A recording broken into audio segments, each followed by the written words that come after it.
Bonsoir, moi je suis parent d'élèves. Notre collectif Nous Personnes s'est formé à l'issue du premier confinement. À présent, nous sortons du second confinement, on se prépare déjà au troisième, derrière à combien d'autres. Nous ne sommes pas dupes.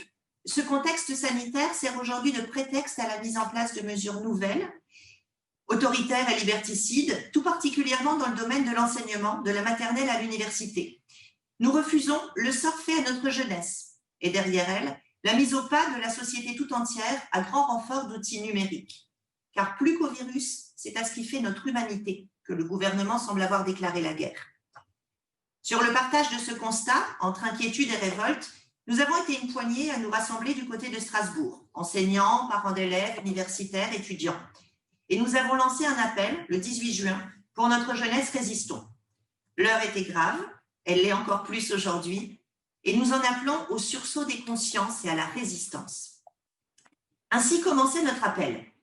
Les dirigeants politiques indignes, qui depuis de nombreuses années sont à la solde des lobbies et forment notre gouvernement, utilisent la pandémie pour instaurer la mise à distance, accélérer la casse de l'école publique et provoquer la défaite de la pensée. Nous refusons de continuer à subir le confinement des cerveaux et le déluge numérique qui nous est infligé. Tel est un des constats qui nous rassemble ce soir. Le développement de l'enseignement à distance est une calamité qui vient couronner des décennies de casse systématiques de notre système scolaire. Et notre gouvernement use de la stratégie du choc pour nous l'imposer. En réalité, imposer cette école numérique est un projet de longue date. Depuis 30 ans, l'industrie numérique fait son lobbying auprès des décideurs des pays de l'OCDE et travaille inlassablement à faire de l'école un nouveau marché. Matériel, logiciel, formation, maintenance, l'enseignement à distance a tout d'un business juteux. Et aujourd'hui, nous y voilà, sous couvert de progrès, de modernisation, et à l'issue d'un confinement qui a permis d'ériger l'école numérique comme solution à tous nos maux, le grand marché des technologies de l'éducation est ouvert. Les politiques déroulent le tapis rouge aux marchands. Comme notre collectif l'a dénoncé dans une lettre ouverte signée par 25 autres collectifs, les États généraux du numérique éducatif, début novembre, en sont l'illustration parfaite. Pour les préparer, n'ont été auditionnés que des experts qui tous, au vu de leurs fonctions, ont un intérêt à prôner la numérisation massive de l'éducation nationale. Les enseignants, les parents d'élèves, les lycéens, tous ceux qui auraient pu porter l'idée que la pédagogie n'est pas une denrée virtuelle n'ont pas été conviés. L'école de demain sera numérique, comme le prône Jean-Michel Blanquer, et cela n'a pas à être remis en question. La priorité, c'est de nourrir les startups de la EdTech, pas les cerveaux de nos gamins. Jean-Michel Blanquer déclarait d'ailleurs à l'issue de ces états généraux du numérique éducatif, l'éducation nationale sera le tremplin de la EdTech. L'intérêt des enfants, messieurs, dames, on s'en fiche. Formidablement inspiré dans sa mission de numérisation intempestive de l'école, le ministère de l'Éducation nationale a d'ailleurs inventé un nouveau concept, l'enseignement hybride. Comprenez la systématisation d'une alternance entre présentiel et distanciel. L'enseignement hybride, défini cet été par une note ministérielle, c'est la pérennisation de ce qui a été mis en place pendant le confinement. Et on expérimente grandeur nature, comme dans des écoles du Val d'Oise, où l'on a déployé des kits hybrides avec caméras pour les enseignants, tablettes pour les enfants, tout ça pour la bagatelle de 27,3 millions d'euros pour 15 000 élèves. Donc de l'argent pour l'école, on arrive à en trouver quand on veut, mais manifestement pas pour engager des profs. Des enseignants devant des élèves, il faut croire que c'est devenu ringard. L'avenir, messieurs, dames, c'est le distanciel. L'entreprise PixMinds expérimente même des classes virtuelles avec un prof pour 500 élèves. Rentabilité, économie sur la masse salariale, investissement dans la technologie.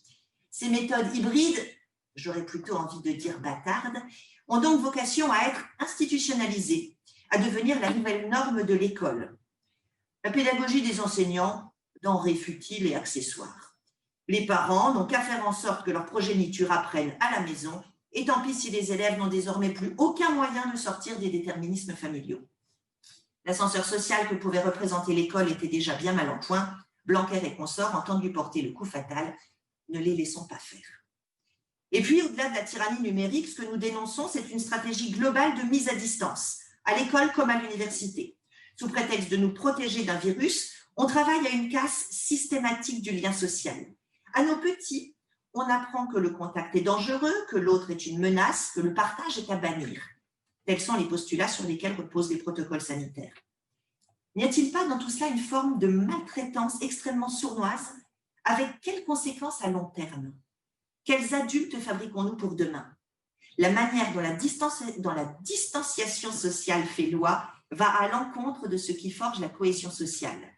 Une des missions fondamentales de l'école publique est bien d'apprendre à ceux qui seront les citoyens de demain à vivre ensemble avec leurs différences.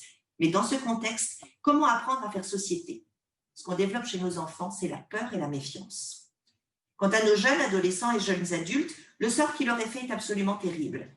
Ils sont culpabilisés, jugés irresponsables et au final punis d'enfermement, comme tous ces étudiants qui n'ont plus le droit d'aller en cours. Leur seule envie de vivre, de se réjouir, de s'aimer, de partager, bref, leur jeunesse même est vue comme un attentat à la santé de leurs aînés. Mais combien sont-ils à souffrir d'isolement, de solitude? Combien en sont réduits à la misère? Combien même ont déjà pensé au suicide? Jérémy, parmi nous, témoignera, j'imagine, de ce vécu. Mais comment peut-on maltraiter ainsi notre jeunesse? Pour nous, c'est une forme d'assassinat. Et avec notre jeunesse, c'est notre avenir qu'on assassine. Les attaques portées contre notre jeunesse sont intolérables parce qu'avec toutes les mesures prises par le gouvernement sur l'école et sur l'université, ce qu'on assassine, c'est véritablement la dynamique de la pensée.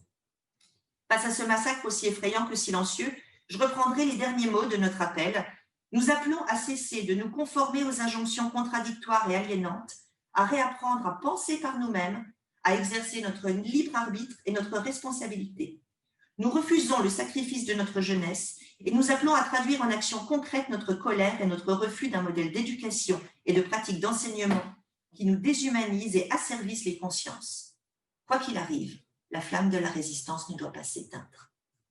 Il est urgent de nous mobiliser, localement et par le biais de rencontres bien réelles, comme cette tyrannie de la mise à distance et de la destruction de tout esprit, contre cette tyrannie de la mise à distance et de la destruction de tout esprit critique.